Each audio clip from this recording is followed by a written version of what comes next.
During Christmas dinner at my son's house, as I was enjoying the warmth of the family celebration, an unknown number broke the silence. "Go home immediately." The voice was tense, unfamiliar, but his anxiety infected me. "Who was this?" I asked, feeling the joy of the evening melt away. "Hurry up!" I dropped everything and left. When I arrived home, I couldn't believe my eyes. Before we continue, please subscribe to the channel and write in the comments what time it is where you are now.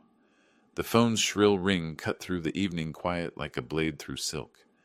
I set down my tea mug, steam still curling from its rim, and reached for the handset with the eager anticipation of someone expecting good news. Christmas lights twinkled through the frost-covered window, casting red and green shadows across my worn leather armchair. "Hello?" My voice carried that particular brightness reserved for family calls during the holiday season. "Dad!" Amos's voice hit me like a slap of winter air. Cold, measured, wrong. "Son, I was just thinking about Christmas dinner plans. Your mother's turkey recipe. I've decided we're spending Christmas just with our immediate family this year." Each word fell with deliberate precision. "Without you." The fireplace crackled behind me, but suddenly the warmth couldn't reach my bones. My reading glasses slipped down my nose as I blinked, trying to process what I'd heard. "But son, we always—" What happened? Did I do something wrong? Nothing happened. His tone carried the finality of a judge's gavel. "I just want a peaceful holiday. Violet supports this decision completely." My chest tightened. Violet, who always fussed over my comfort, who saved the wishbone for me every year, the same Violet who called me last month asking about Eleanor's stuffing recipe. "Amos, please, help me understand. We've shared every Christmas since your mother—" "This conversation is over, Dad. I hope you understand." The dial tone buzzed in my ear like an angry wasp. I held the phone for several heartbeats, staring at it as if it might offer an explanation. My tea had grown cold in the forgotten mug, my hands trembling slightly as I finally placed the handset back in its cradle. The grandfather clock in the hallway chimed 8 times. Each note seemed to echo the finality in my son's voice. I remained motionless in my chair, watching the Christmas lights outside blur through sudden moisture in my eyes. Minutes passed, maybe hours. The fire had died down to glowing embers when I finally stood on unsteady legs and walked to the window.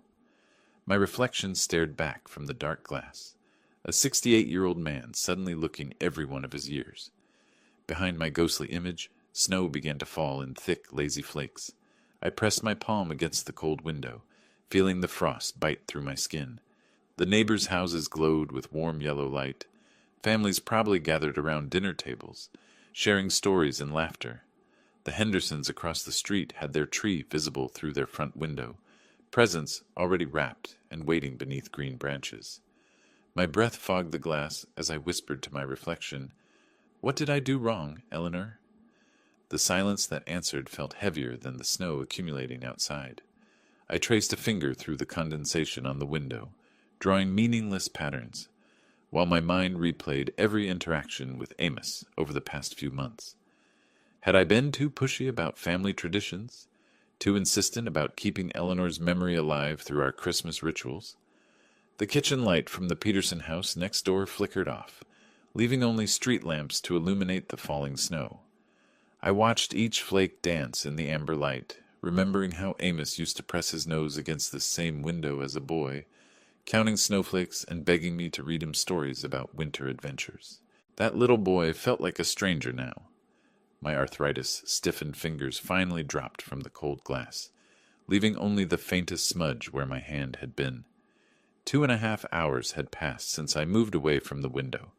The fire had died completely, leaving only cold ashes and the lingering scent of burned oak.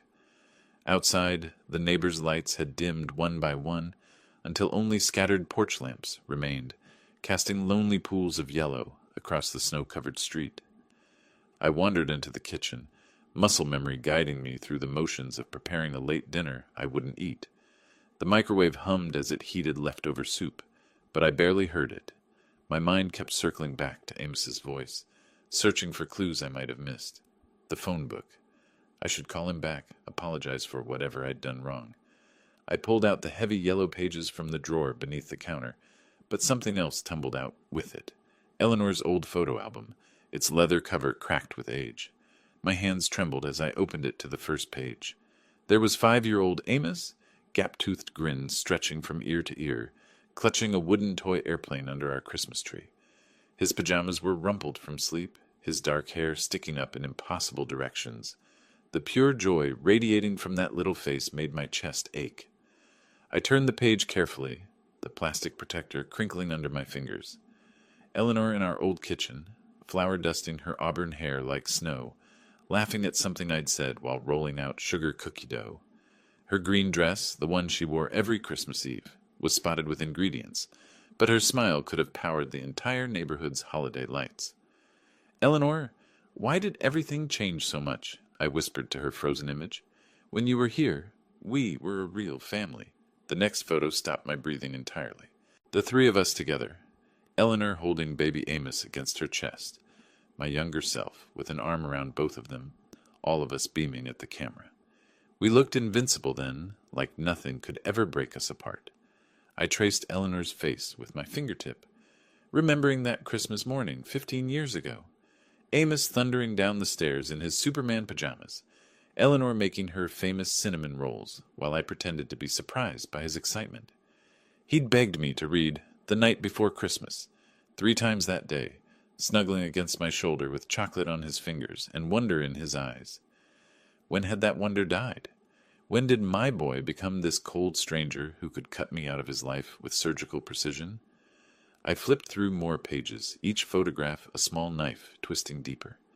Eleanor's final Christmas 5 years ago, when cancer had already weakened her hands, but she still insisted on wrapping every present herself. Amos had visited less frequently that year, making excuses about work and obligations I'd chosen to believe, rather than question. "Keep the family together, Truman," Eleanor had whispered during her last week, her once bright eyes clouded with morphine and worry. "Promise me you won't let distance grow between you and Amos." I'd promised. Had I failed her so completely? The microwave beeped insistently, but I ignored it. The soup could sit there all night. Nothing mattered except these frozen moments when we'd been whole. My fingers found the phone 3 separate times, dialing the first few digits of Amos's number before hanging up.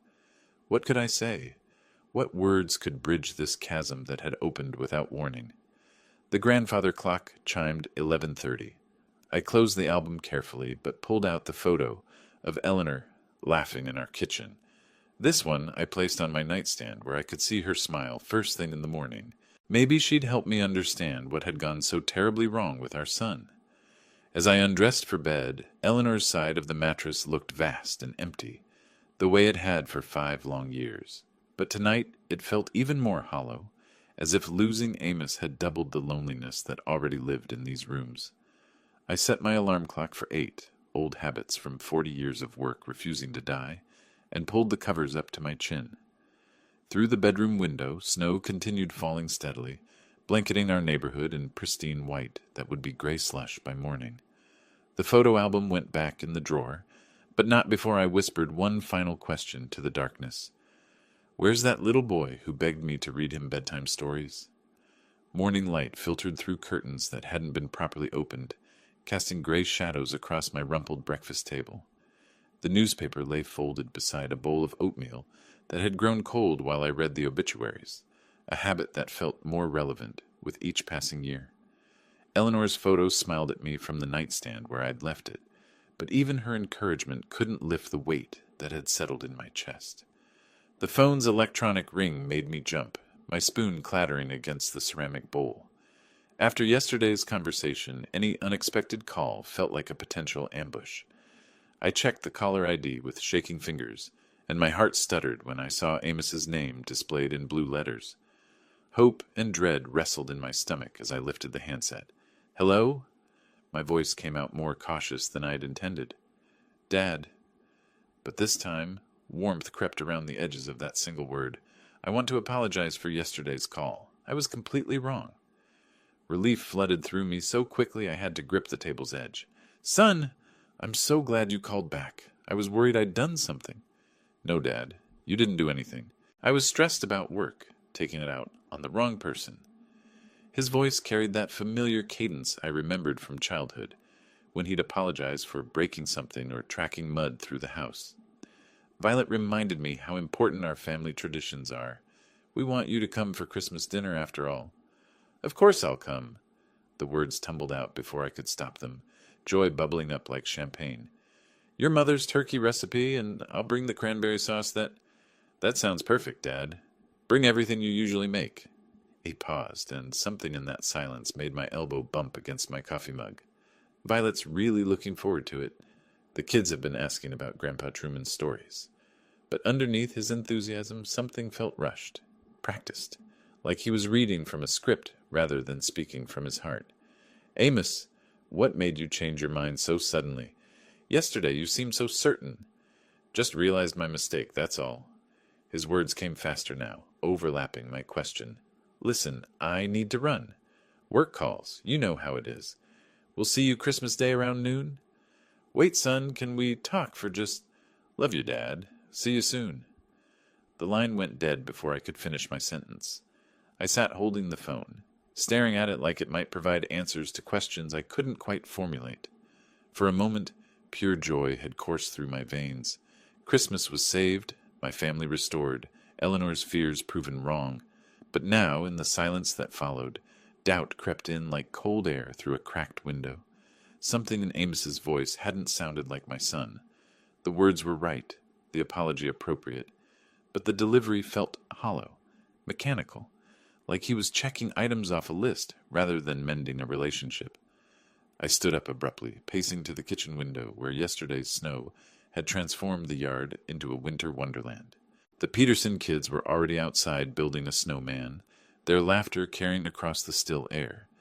Normal families doing normal things on a normal December morning. Why didn't this feel normal? Maybe I'm overthinking this, I muttered to Eleanor's memory, turning back toward the living room. He apologized. He wants me there. Isn't that what matters? But as I moved through my morning routine, dishes in the sink, newspaper in the recycling bin, coffee mug rinsed and dried, that nagging feeling grew stronger. Amos had deflected every attempt at deeper conversation, rushing off the phone like he was afraid I might ask the wrong questions. What questions would be wrong? I picked up the phone again, dialing the first 3 digits of his number before stopping myself. What was I going to say? Son, your apology sounded fake? Why did you hang up so quickly? Can you prove you actually want me there? The question sounded paranoid, even in my own head. I set the phone down and walked toward the kitchen, mentally cataloging everything I'd need to prepare for Christmas dinner. The turkey would take hours. The cranberry sauce needed to be made fresh, and Eleanor's stuffing recipe required ingredients I didn't have in the house. But as I reached for my shopping list, my hand paused over the notepad. Something Amos had said echoed in my memory. Violet reminded me how important our family traditions are. Since when did Violet need to remind Amos about anything? He'd grown up with these traditions, lived them every year until his mother died. And why mention Violet's support so specifically? As if he needed her permission to invite his own father to Christmas dinner? I stared at the blank notepad, pen hovering over paper, while unease settled deeper in my bones. 3 days of purpose followed that confusing phone call. I woke December 22nd with energy I hadn't felt since Eleanor's passing, humming old Christmas carols while brewing my morning coffee. The notepad beside my cereal bowl filled quickly with menu plans and shopping lists, each item checked and double-checked. Turkey, cranberry sauce, Eleanor's stuffing, I muttered, tapping my pen against the worn kitchen table. Everything had to be perfect. This was my chance to prove that family traditions still mattered, that some bonds couldn't be broken by grief or time. The butcher shop on Maple Street buzzed with holiday shoppers, but I waited patiently in line, determined to find the perfect bird. When my turn came, I leaned across the glass counter with the intensity of a man on a mission.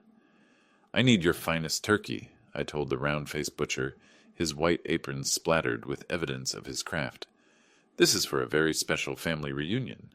His eyes brightened with understanding. Ah, bringing the family back together. I've got just the thing.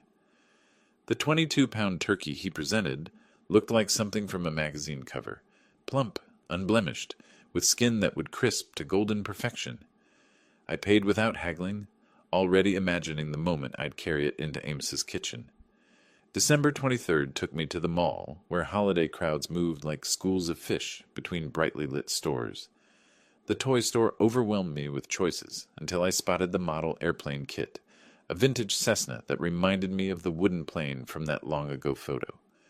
For Sarah, I selected an art set with colored pencils, arranged like a rainbow in their wooden box. That evening I harvested herbs from my winter garden, their woody stems crackling between my fingers. Eleanor's marinade recipe, written in her careful script, lay propped against the sugar bowl while I minced garlic and stripped rosemary leaves. "Eleanor, I hope I remember this correctly," I whispered to her photo on the windowsill. "This has to be perfect." The marinade came together like a fragrant green paste. Garlic, rosemary, thyme, olive oil, and Eleanor's secret ingredient, a splash of white wine. I massaged it under the turkey's skin with careful fingers, feeling like I was performing some ancient ritual of reconciliation. Christmas Eve morning arrived gray and cold, but my spirits remained high. I wrapped gifts with military precision, folding corners sharp as knife blades, and tying ribbons with careful bows. My best Christmas shirt hung pressed and ready, cologne dabbed behind my ears like armor for battle. Yet as evening approached, unease crept in like fog through cracks. Amos hadn't called to confirm details. What time should I arrive? Should I bring wine? Did the children have food allergies I'd forgotten? My phone remained stubbornly silent, despite my frequent glances. Frank Larson appeared at my kitchen window while I cleaned up marinade bowls, his weathered face creased with curiosity. "Big plans tomorrow, Truman?" he called through the glass.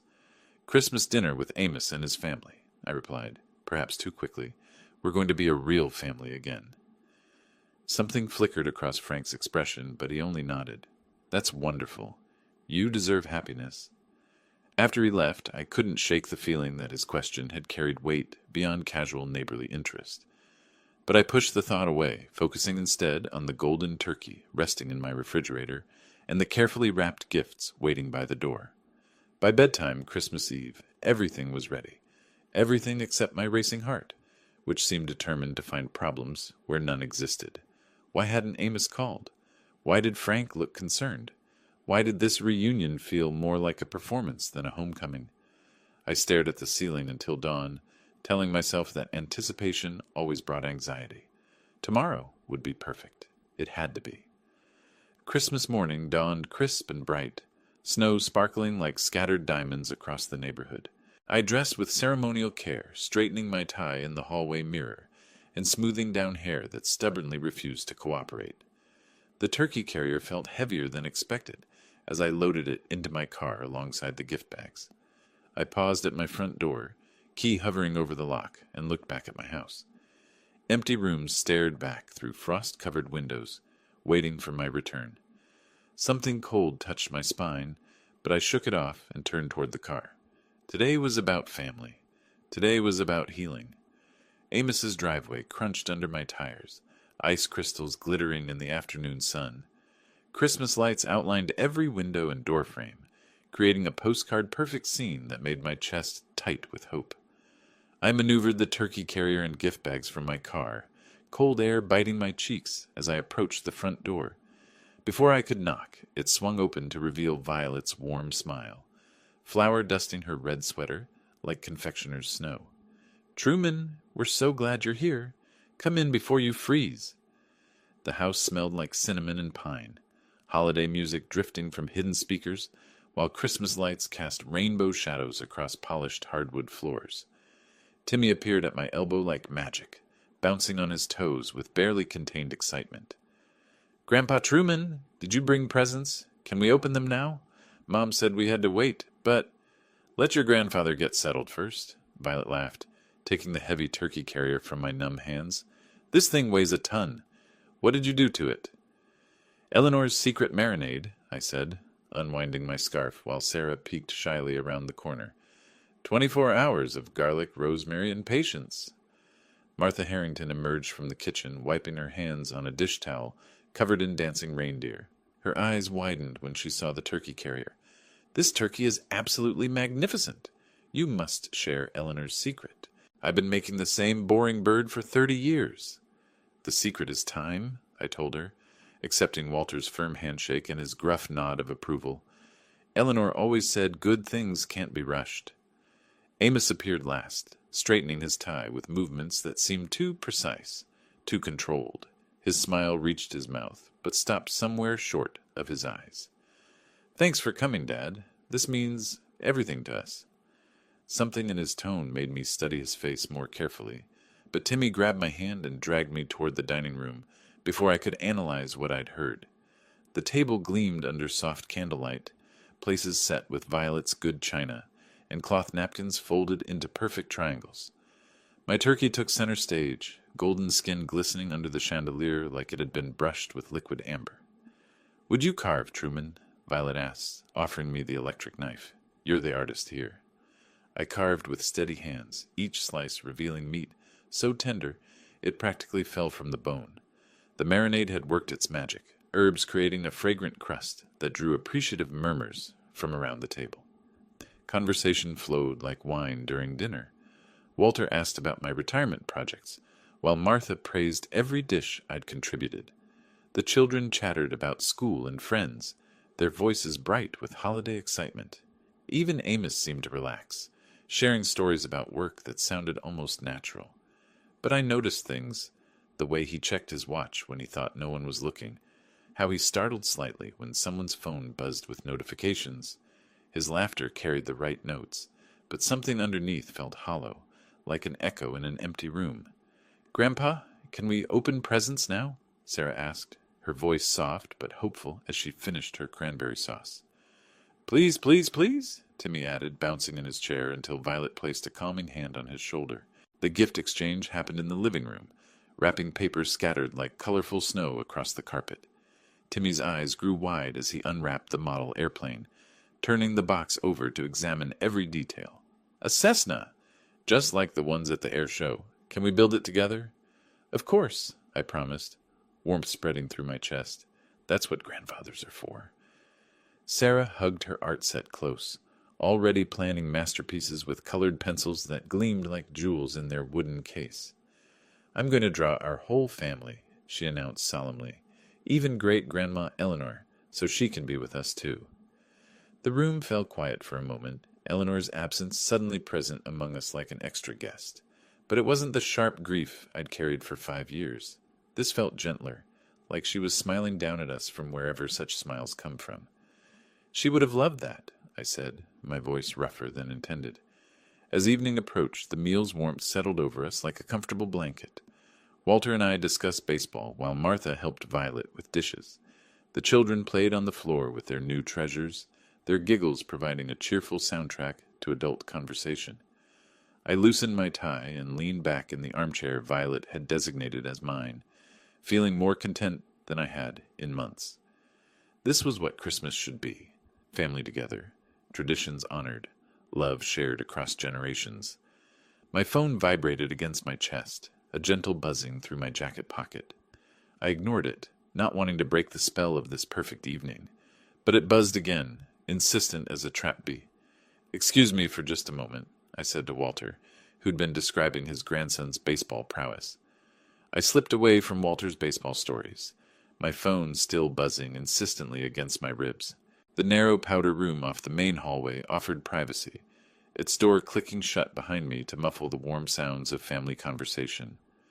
Unknown number glowed on my phone's display. I almost declined. Who calls on Christmas night except telemarketers and scam artists? But when it stopped ringing and immediately started again, irritation overrode caution. Hello? Who is this calling on Christmas? You need to get home immediately. The voice cut through pleasantries like a blade through wrapping paper. Urgent, male, unfamiliar. I blinked at my reflection in the bathroom mirror, watching my expression shift from annoyance to confusion. Who is this? What are you talking about? That doesn't matter right now. Just go home. My grip tightened on the phone. Behind the bathroom door, I could hear Timmy explaining airplane parts to his grandmother, normal Christmas evening sounds that suddenly felt very far away. I don't understand what you're saying. What's happening? Trust me, and go now. The line went dead, leaving me staring at the phone like it might explain itself. My reflection in the mirror looked older somehow. Worry lines etched deeper around my eyes. The stranger's voice had carried conviction, not the rehearsed quality of a scam call, but genuine urgency that made my chest tighten. What could be wrong at home? Fire? Break-in? Had I left something dangerous running? My mind raced through possibilities while my heart picked up speed to match. But this was Christmas dinner, my first real family gathering in 5 years. How could I leave based on some cryptic warning from a stranger? Violet would worry, the children would be confused, and Amos might think I was making excuses to escape. The phone felt heavy in my hands as I wrestled with indecision. Logic said it was probably nothing. A wrong number, a prank. Maybe someone with information that wasn't as urgent as they claimed. But something in the caller's tone had cut through my rational defenses. I checked the number again, completely unfamiliar. No voicemail, no follow-up text. Just that stark command to go home immediately. Through the bathroom door, I heard Amos laugh at something Walter said, the sound sharp and too bright. Had he noticed my absence yet? Was he checking his own watch, wondering why his father was taking so long? My reflection stared back with worried eyes. Christmas lights from the hallway casting red and green shadows across my face. The stranger's voice echoed in my memory. Trust me, and go now. Trust whom? Why? What possible emergency could require such urgency that a stranger would track down my phone number on Christmas night? But even as logical questions multiplied, my body was already responding to primitive alarm signals. My shoulders had tensed, my breathing grown shallow. Some ancient part of my brain was screaming that this call wasn't random, wasn't meaningless. I thought of my house sitting empty in the December darkness, windows unlit, doors locked against whatever might be waiting. What if someone was inside right now, going through my belongings? What if the house was flooding or burning or... Dad, you okay in there? Amos's voice came through the door, concerned and perfectly timed. Just a minute, I called back, my voice steadier than I felt. I took one deep breath, watching my reflection steel itself for whatever came next. The stranger's urgency had infected me like a virus. I couldn't ignore it, couldn't explain it away, couldn't pretend that Christmas dinner was more important than this growing certainty that something was very wrong at home. My hand reached for the doorknob, fingers trembling slightly as they closed around cold brass. Whatever explanation I gave the family would have to be good enough. Whatever was happening at my house couldn't wait for dessert and coffee. My hand trembled as I turned the bathroom doorknob, the stranger's urgent voice still echoing in my skull. The warm family scene beyond the door felt suddenly foreign. Children's laughter, adults chatting over coffee, the soft glow of Christmas lights that had seemed so welcoming an hour ago. "Everything okay, Dad?" Amos looked up from his conversation with Walter, something flickering behind his eyes that might have been concern or calculation. "I need to go home." The words came out sharper than intended, cutting through the comfortable evening atmosphere like a blade through wrapping paper. Violet appeared at my elbow, dish towel still in her hands. "Home? But we haven't had dessert yet. I made your favorite apple pie." "There's an emergency." I grabbed my coat from the closet, movements jerky and urgent. "Someone called. Something's wrong at the house." The room fell quiet, except for Timmy's model airplane making whooshing sounds as he flew it between the furniture. Sarah looked up from her new art supplies, colored pencils scattered across the coffee table like rainbow sprinkles. "What kind of emergency?" Walter's brow furrowed with the suspicion of a man who'd lived long enough to question convenient coincidences. "I don't know yet." My fingers fumbled with coat buttons, muscle memory failing under stress. "They just said I needed to get home immediately." Amos stood up, his face the picture of concerned confusion. "Who called? Why didn't they explain what was wrong?" For a split second I studied my son's expression, searching for something I couldn't name. His worry looked genuine, but there was something underneath, a tension that didn't quite match his words. "I have to go." I bent to kiss the children goodbye, their small faces looking up at me with innocent bewilderment. "Thank you for a wonderful Christmas dinner. I'm sorry to leave like this." The cold December air hit my face like a slap as I hurried to my car, family voices following me through the open door. My engine turned over reluctantly, protesting the sudden demand for action after sitting in the cold. I backed out too quickly, nearly clipping Amos's mailbox with my bumper. In the rearview mirror, I saw them clustered in the doorway. Violet hugging herself against the cold, Walter shaking his head, the children pressing their faces to the window. Amos stood slightly apart from the group, his silhouette dark against the warm light spilling from inside. The suburban streets stretched empty before me, Christmas lights twinkling from house after house like distant stars. Most families were inside celebrating, creating the warm tableau I glimpsed through uncurtained windows. The radio played Silent Night, but nothing about this night felt silent or holy. My hands gripped the steering wheel until my knuckles went white, that mysterious voice replaying in my memory with each mile. Trust me and go now. But trust whom and why? What could possibly be wrong at home that required such urgency? The speedometer crept past the limit as empty intersections blurred by. I ran a yellow light, then another, driven by some primitive instinct that screamed danger even when logic found no evidence. Had I left something running? The stove, maybe, or a space heater that could start a fire. But I'd been so careful preparing for today, double-checking everything before leaving. The house had been pristine, secure, ready for my return, unless someone else had entered it. That thought hit like ice water in my veins, making my foot press harder on the accelerator. A break-in. It had to be. Someone had seen the house dark and empty on Christmas night, easy pickings while the owner was away celebrating with family. But how would a stranger get my phone number? How would they know I wasn't home? My mind circled back to Amos's behavior during dinner, the way he'd checked his watch, that forced laughter, the relief I'd seen flicker across his face when I announced my departure. Was I imagining connections that didn't exist, or had my son seemed almost eager for me to leave? The thought felt disloyal, unworthy of a father who should trust his child. But suspicion had taken root, growing stronger with each passing mile. I turned into my neighborhood, noting how few houses showed signs of life. Christmas night in suburbia meant families gathered inside, curtains drawn against the cold. Perfect conditions for crime. My house sat dark at the end of the street, exactly as I'd left it hours ago. But something felt wrong, a subtle wrongness that made my skin crawl, even before I could identify what had changed. I parked behind Frank Larson's oak tree instead of my own driveway, some instinct demanding stealth over convenience. The engine ticked as it cooled, the only sound in the crystalline night air. Cold air bit my face as I stepped from the car, every sense suddenly hyper-aware of my surroundings. The familiar street looked different through the lens of potential danger. Shadows deeper, ordinary objects transformed into potential hiding places or weapons. My house crouched dark against the star-filled sky, but something was wrong with its silhouette. A basement window, one that should have reflected streetlight, showed only black emptiness. Broken glass glittered on the snow below like scattered diamonds.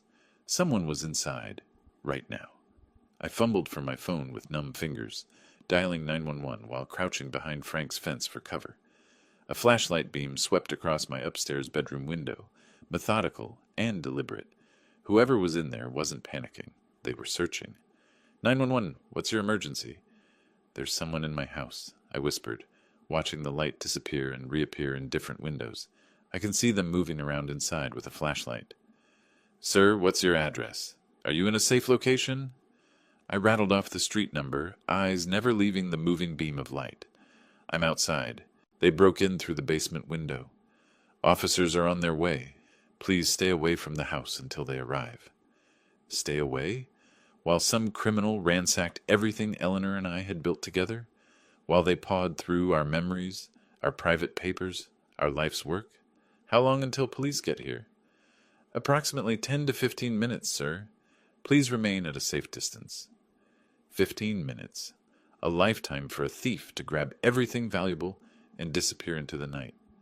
I hung up and popped my car trunk, hands shaking as I searched through emergency supplies and forgotten tools. My fingers closed around cold metal, a tire iron left over from changing a flat last spring. The weight felt solid, reassuring. Whoever was violating my home would find more resistance than they'd bargained for. I crept around the house's perimeter, using Christmas decorations and snow-laden bushes for cover. The broken basement window told the story, jagged glass teeth pointing inward, snow scattered on the basement floor where the intruder had climbed through. The flashlight beam moved systematically through my bedroom, pausing at the dresser where Eleanor's jewelry box sat, then moving to the closet where I kept important papers. This wasn't random vandalism or drug-fueled desperation. Someone was looking for specific things. My hands tightened on the tire iron as protective rage flooded my system. This was my house, my sanctuary, my life with Eleanor that some criminal thought they could just steal like it meant nothing. I positioned myself in the shadows beside the broken window, ears straining for sounds from inside.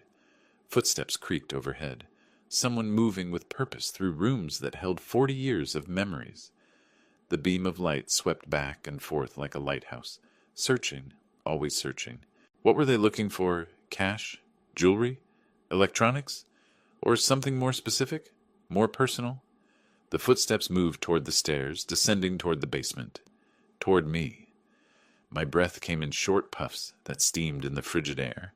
Every muscle coiled with tension as I pressed against the house's foundation, tire iron raised and ready.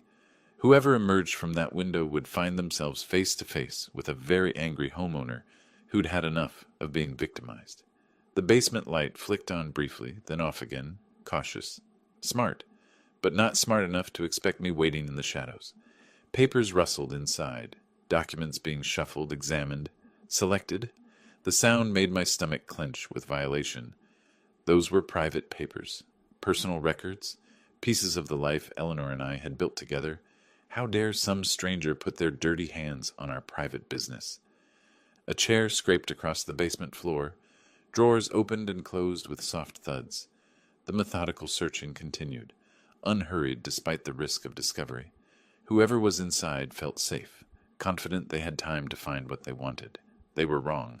The flashlight beam approached the broken window, casting long shadows across the snow-covered yard. I pressed tighter against the house's brick wall, tire iron trembling in my grip from cold and adrenaline. A bag appeared first, dark canvas stuffed with papers and small objects. Then a leg, carefully testing the window frame for sharp glass before committing to the exit. I held my breath, every muscle coiled for action. One more second, just one more second, and I'd have my answers about who thought they could steal from Truman Dixon on Christmas night. The second leg emerged from the basement window, followed by a torso I recognized with sickening clarity. Alton Reed straightened up in my backyard, clutching a canvas bag stuffed with what looked like documents and small valuables, completely unaware that he wasn't alone. "Alton?" I stepped from the shadows, tire iron raised, my voice cutting through the winter silence like a whip crack. He spun around, nearly losing his balance on the snow-slick ground. The bag tumbled from his startled grip, papers scattering across the white landscape like oversized confetti.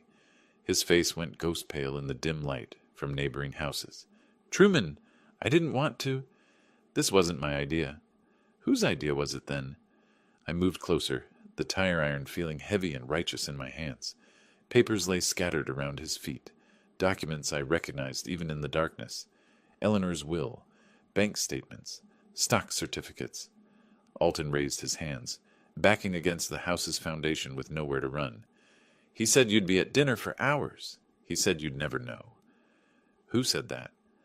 But even as I asked, cold understanding was already crystallizing in my chest, like ice forming around my heart. "Amos knew you'd be at dinner for hours." The words tumbled out in a panicked rush. "He planned this whole Christmas reunion so I could—" The tire iron slipped from my suddenly nerveless fingers, hitting the snow with a muffled thud. "My son sent you?" Alton nodded miserably, tears streaming down his face in the cold air. "He needed Eleanor's will, the Boeing stock certificates. He said you were going to give millions to charity instead of family." Each word hit like a physical blow. I staggered backward, staring at the papers scattered in the snow.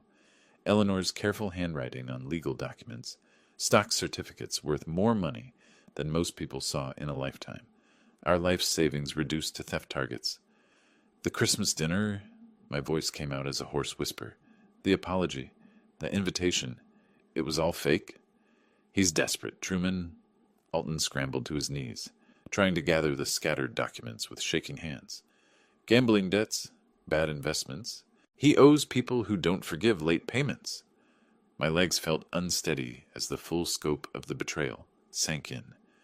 Amos had looked me in the eye across that dinner table, had accepted my turkey and gifts, had let his children climb on my lap, all while knowing his friend was ransacking my home. How much does he owe? Close to 200,000. Alton's voice was barely audible. He found out about the Boeing stock from Eleanor's estate papers. Said it was family money anyway, that you'd understand eventually. Family money. Eleanor's legacy, carefully preserved and invested over decades, reduced to gambling debt repayment.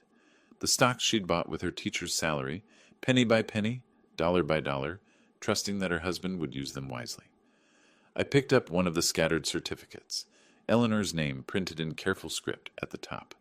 $2.3 million in Boeing stock, purchased over 30 years of marriage when the company was struggling and shares were cheap.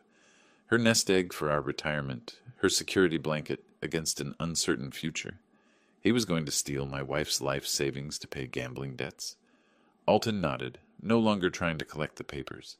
He said you'd never miss it. That old people don't need that much money anyway. The casual cruelty of it, dismissing 68 years of life as irrelevant, reducing Eleanor's memory to a target for theft, made something inside me crack like ice on a frozen pond.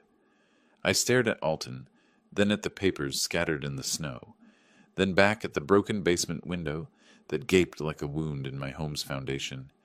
Everything I'd believed about my son, about our relationship, about the possibility of healing old hurts, all of it lies built on greed and desperation. My phone began to ring, the electronic sound jarring in the winter silence. I looked at the screen. Amos calling. He's probably wondering why you left dinner early, Alton said miserably. He's going to be so angry that I got caught. I stared at my son's name on the phone screen, my thumb hovering over the answer button. Behind me, police sirens wailed in the distance, growing closer. In front of me, scattered in the snow, lay the wreckage of Eleanor's trust and my faith in family. The phone kept ringing, insistent as guilt, demanding as greed. Police sirens wailed closer through the winter night, red and blue lights beginning to strobe through the bare tree branches like some twisted Christmas display. I stood over Alton, who remained crumpled in the snow beside my scattered documents, his confession still echoing in the frigid air. 2 patrol cars rounded the corner, their headlights sweeping across my yard and illuminating the broken basement window, like evidence in a crime scene photo. Officers emerged with practiced efficiency, hands resting on equipment belts, eyes quickly assessing the situation before them. "Sir, are you the homeowner who called 911? The lead officer approached me with calm authority, his badge catching the reflection of Christmas lights from neighboring houses. "Truman Dixon, this is my house, and that man broke into it." I gestured toward Alton, who raised his hands higher, as if surrendering to an army rather than 2 suburban police officers.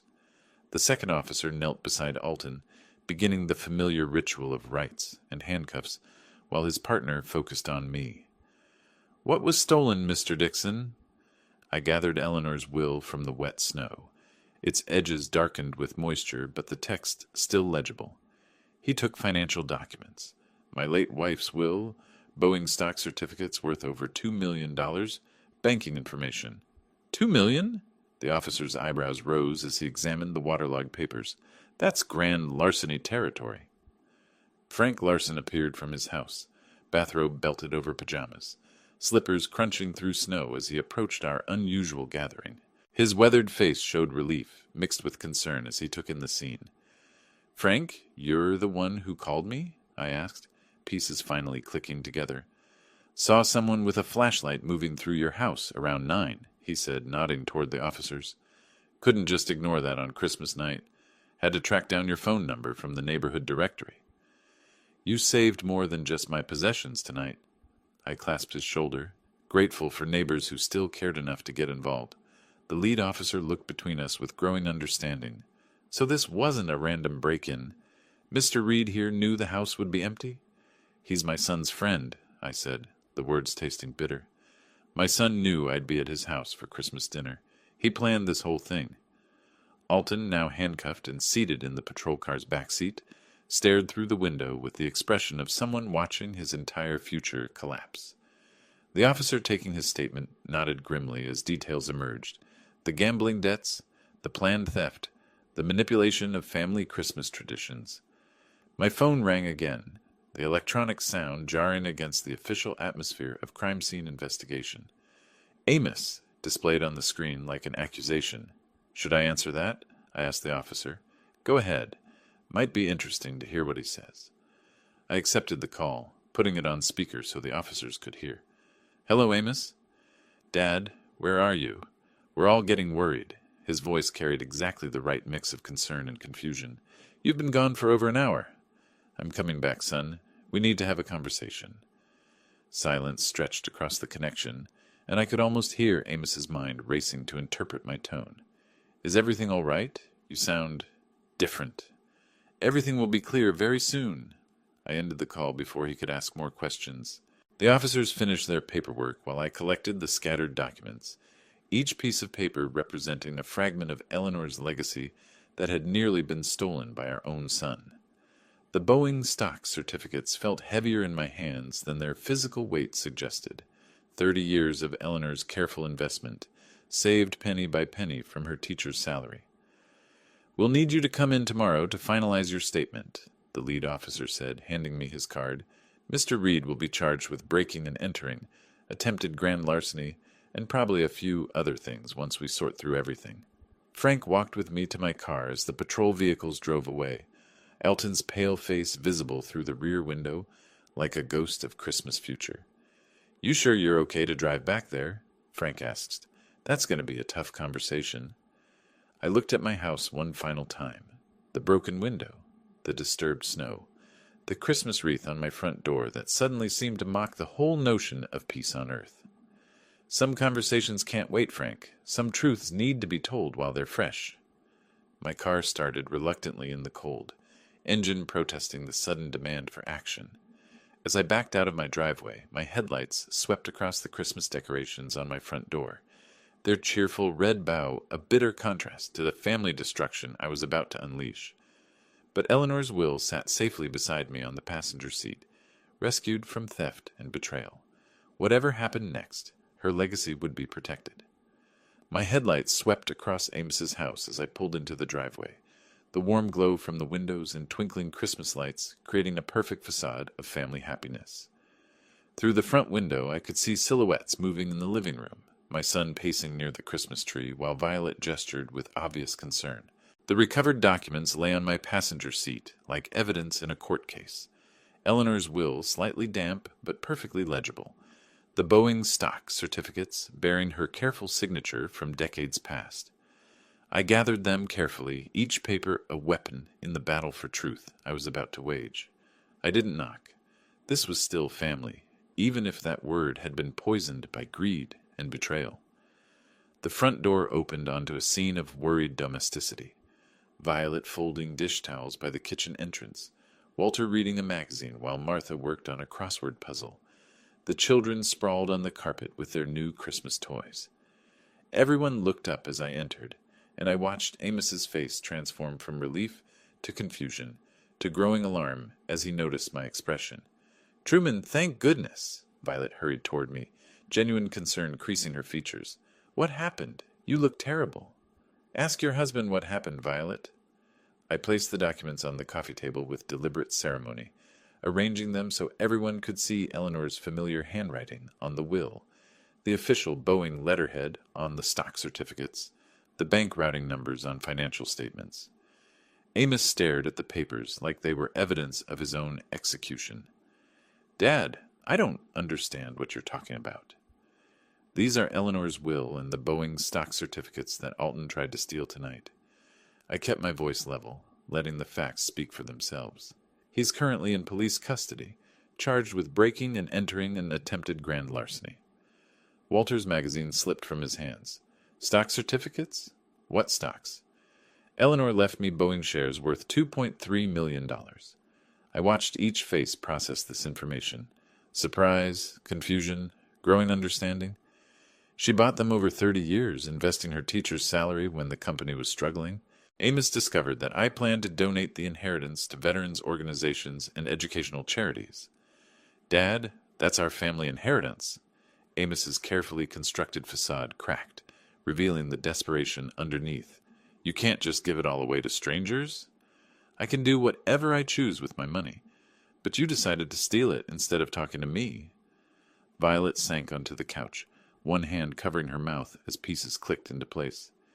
The Christmas invitation, the sudden reconciliation, all planned to give Amos an alibi while his friend robbed my house. I turned to face my son directly. You used Christmas, used your children's joy, your wife's goodness, used my grief for your mother to cover theft. Martha's crossword puzzle fell to the floor, forgotten. Amos, please tell us this isn't true. But Amos was past denying. The evidence lay scattered across the coffee table, and his friend's arrest had removed any possibility of covering up the conspiracy. You don't understand the pressure I'm under, the debts, the people I owe money to. How much? Walter's voice carried the authority of a man who'd managed finances his entire life.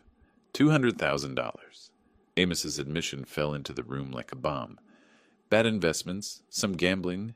It started small, but it grew so fast. So you decided to steal from your father? Violet's voice broke on the words. To use our children as props in a criminal scheme? Timmy looked up from his model airplane, sensing adult tensions he couldn't understand. Why is everyone yelling? Sarah clutched her new art supplies closer, colored pencils scattered across the carpet, like rainbow fragments of the family that was shattering around her. Your father made some very bad choices, I said gently to the children, then looked back at Amos. Choices that hurt people who trusted him. I didn't want to hurt anyone. Amos was fully breaking down now, years of careful deception collapsing under the weight of exposure. I just needed time to fix things, to pay back what I owed. By stealing from your father on Christmas night? Walter stood up, his usual quiet demeanor replaced by moral outrage. By lying to your wife, using your children as alibis? Violet was crying now, not the gentle tears of holiday sentiment, but the harsh sobs of someone watching their entire life dissolve. How long have you been lying to me? About money, about work, about everything? Martha gathered the confused children closer, shielding them from the adult devastation playing out across their Christmas celebration. I looked around the room, at Violet's tears, at the grandparents' shock, at children who didn't understand why their Christmas joy had turned to chaos, at my son collapsed in guilt and desperation. This family was destroyed, carved apart by greed as efficiently as any blade. The Boeing shares will go to veterans programs and education funds, just as Eleanor would have wanted. I gathered the documents from the coffee table, preparing to leave this wreckage behind. She believed in helping others, in building something meaningful. You turned her legacy into a target for theft. I stood to leave, pausing at the doorway to look back at the destroyed Christmas scene. Violet was still crying. Walter was comforting Martha. The children sat confused and frightened among their scattered toys, and Amos remained slumped in his chair with his head in his hands. Violet, you and the children are always welcome in my home. You're innocent in this. I stepped out into the cold December night, leaving behind the warm lights and the wreckage of what had once been my family. Morning light filtered through my kitchen window, casting long shadows across the table where Eleanor's rescued documents lay neatly arranged beside her photograph. Coffee steamed in my favorite mug, the one she'd given me 20 years ago with "World's Best Husband" printed in fading letters, while I read through the stock certificates with fresh perspective. The Boeing shares represented more than money. Each purchase date told a story. September 1995, when the company struggled with layoffs and Eleanor saw opportunity. March 2001, after 9/11 devastated airline stocks and she believed in recovery. December 2008, during the financial crisis when others sold in panic and she bought with faith. My phone rang, interrupting the peaceful morning routine. Violet's name on the caller ID made my chest tighten with concern. Truman, I'm so sorry. Her voice was hoarse from crying, but determined. I never knew about Amos's plans, about any of it. Violet, none of this is your fault. You're a good woman who trusted the wrong man. I'm filing for divorce. The words came out in a rush, as if saying them quickly might make them easier. The children don't deserve a criminal father, and I won't live with someone who could do what he did. You're welcome in my life always, you and the children. Thank you. That means everything right now. After she hung up, I sat staring at Eleanor's photo, remembering our conversations about family, about values, about what really mattered. She would have been heartbroken by Amos's choices, but proud of the truth finally emerging. A knock at the front door interrupted my reflection. Frank Larson stood on my porch, concern creasing his weathered features. "How are you holding up, friend?" "It hurts, Frank, but I'm free from lies now." I gestured him inside, grateful for solid friendship in the aftermath of family destruction. "You did the right thing. Truth always matters, even when it's painful." Eleanor would be proud that justice won over family loyalty. I poured him coffee, settling into the comfortable rhythm of honest conversation. We talked about practical matters, changing locks, updating security systems, revising my will to ensure Amos could never access the inheritance. Frank's police experience proved invaluable for protecting against future schemes. "What will you do with Eleanor's shares?" he asked, examining the Boeing certificates. "Honor her memory. Veterans organizations, educational scholarships, community programs, things that build people up instead of tearing them down." Frank nodded approvingly. "She'd like that." After he left, I called my attorney to schedule a will revision appointment, then contacted the bank about adding additional security to my safe deposit box. Eleanor's legacy would be protected from greed, used for the charitable purposes she would have supported. The house felt different now, not lonely but peaceful. The deception was gone, the pretense lifted. I was 68 years old, with friends who cared about truth, a daughter-in-law who valued integrity, grandchildren who deserved better role models. My phone buzzed with a text from Violet. "The kids want to know when they can visit Grandpa Truman again." I smiled, typing back, "Anytime. We'll build new traditions." Looking at Eleanor's photograph on the mantel, I felt her presence guiding my decisions. The money she'd saved would help veterans find jobs, fund scholarships for teachers like herself, support community programs that strengthen families instead of destroying them. "Your Boeing shares will help people build better lives," I said to her image, "just like you would have wanted." Amos had chosen greed over family, lies over love, theft over trust. I chose honor over blood, truth over convenience, integrity over comfort. The December morning sun streamed through my windows, illuminating dust motes that danced like tiny prayers in the golden light. Outside, snow covered the neighborhood in pristine white, offering the promise of fresh starts and new beginnings. I opened my front door to breathe the crisp winter air, looking out at the peaceful street where Frank had stood guard like a sentinel of justice. The future stretched ahead, smaller than I'd planned, but cleaner, more honest, built on foundations that wouldn't crumble under pressure. Eleanor's legacy was safe. Truth had won over deception. Real family, the kind built on love and respect rather than blood and obligation, would continue. That was enough. That was everything. If you like this story, please like this video, subscribe to the channel, and share your impressions of this story in the comments. To listen to the next story, click on the box on the left. Thank you for watching.